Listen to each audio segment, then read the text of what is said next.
So I thought I'd do a blog post today about a pile of old folklore books I've been meaning to talk about for a while. The first one is about one of my favourite folklore characters, Margaret Murray. She is a highly controversial folklorist, but her autobiography, My First 100 Years, is actually just a really interesting read.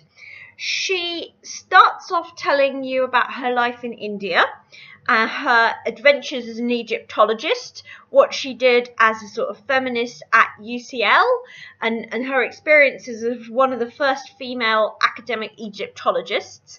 And it's generally quite an interesting and inspiring book. Margaret Murray is most famous for her folklore theory of the witch cult, which inspired Gardnerian Wiccanism. But there's some really interesting pictures of her when she was young and also when she was 100 years old.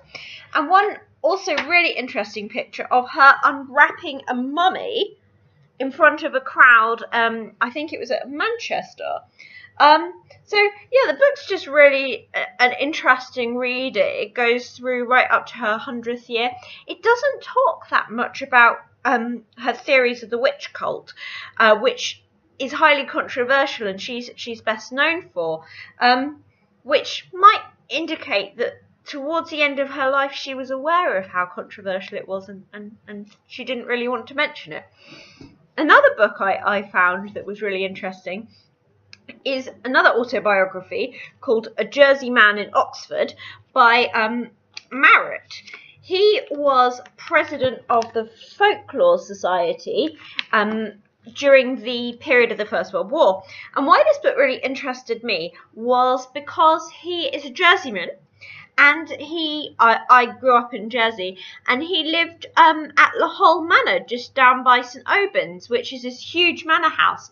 And he was also quite instrumental in the digging of this ancient cave, prehistoric cave at La Cotte, which they found loads of Ice Age remnants, and he really started off that dig.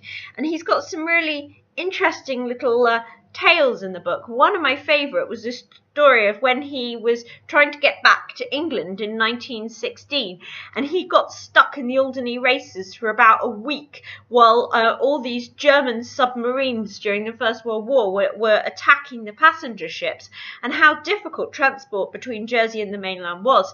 Another story that was really interesting was when he was excavating La Cotte, and how dangerous it was. All the rubble was literally nearly falling on top of the people's heads as they excavated this Ice Age cave. So for a local Channel Islander, it's just a really interesting read to find out a bit more about the history of my island and a bit more about how islanders sort of went to the mainland and had academic careers in the mainland. Another book that I've been reading recently is British Folklorists by Richard Mercer Dawson.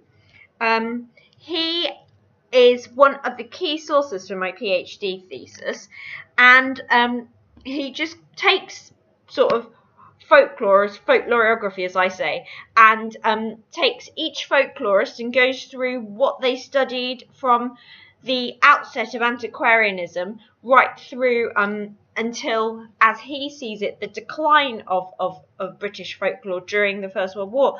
And this is a really key and interesting book, so I had a really nice time reading that. Hopefully I'll buy some more books soon. Yeah,